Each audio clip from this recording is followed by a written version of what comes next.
We're back once again, joined now by Karl Schilling. He's the founder of the Advocacy Network.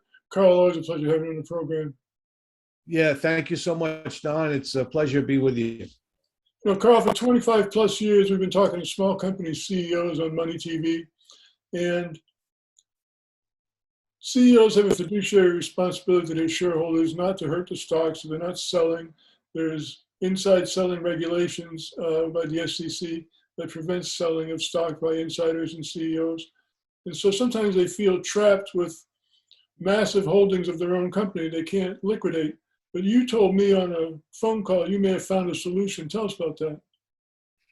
Yeah, for 44 years, Don, I've been in the financial services industry and, predominantly using life insurance for many, many decades, okay? And life insurance is, it's an asset. It's not an investment, and it's been given a bad name. It's been misused. It's been abused.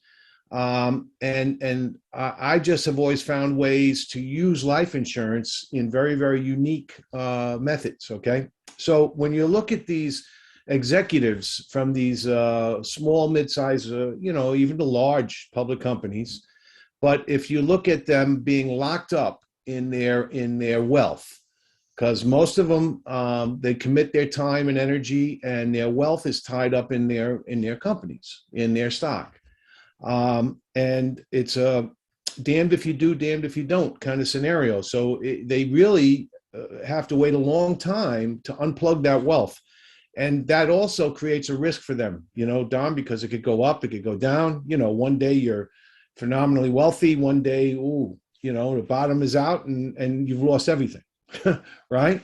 So what we've done is show those executives how to use life insurance properly to get some of that liquidity out, not hurt the stock, not hurt the shareholders, but then put themselves in a position so that they've locked up some guarantees. And that life insurance contract becomes, in essence, a bank. So they have full liquidity for doing other things. If they need to take money out, it comes out tax-free. They can use that money for other things, but it also opens up a couple of other windows for them. One, the death benefit guarantees a nice estate for their family, regardless of what their stock does. Plus, it also can pay off any tax issues that maybe if they did pass away, their stock transferring to their family could create an estate tax problem. So this will take care of that too. And then there's living benefits, critical care, chronic illness, critical illness, terminal illness.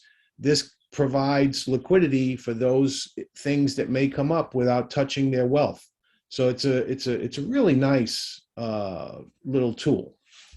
Well, you've now got the attention of every CEO who's watching the program is listening to you intently. How do you accomplish this without hurting the stock for the shareholders?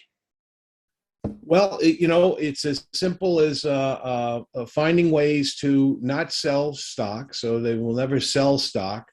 So being able to provide loans possibly against a certain percentage of stock, taking that liquidity and moving it into life insurance done properly, and then they have built these things for themselves. It's going to be different for every person we talk to. You know what I mean? People have different. They have different amounts of wealth tied up. They have different amounts of equity that they might want to loosen up. They have maybe some scenarios where they've already done some planning, right? Another thing we've done, Don, with quite a few people is we have moved people out. You know me, I'm always counterintuitive. I'm always looking for where the puck is going to be. So we've also helped a lot of people liquidate their 401ks and get away from that partnership with the government, right?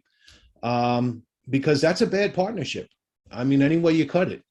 So people liquidate their 401ks, and then what's the issue? You're in the lowest tax bracket you'll ever be in, so this is a good time. However, if you can mitigate and even eliminate that tax liability and liquidate the 401k, that would be pretty positive. And that's what we do. That's what we do with Advocacy. So, I think for these public companies, so it's a different scenario. I've always said this, Don, there's 3 weapons to financial independence, 3 weapons. And if you know how to use them, and I won't call them tools, they're weapons. The three weapons are a corporation, a life insurance contract, and equity. If you combine those three weapons, you can always create financial independence. Sound advice. If people want to pick your brain, how can I get in touch with you, Karl? Well, they can call me direct. You always put that up there, 321-947-3220. Of course, we still have our website going, theadvocacynet.com. And certainly, Don, I'm going to stay on this pathway with you so that we can continue to provide more and more information and get it out to your viewers. Well, as I've always said, you're one of the most innovative guys I know, smartest one too. Advocacy Network, Karl Schilling. Karl, a great concept. Thanks for joining us. Thank you, Don. Thanks for the kind words. Have a great day.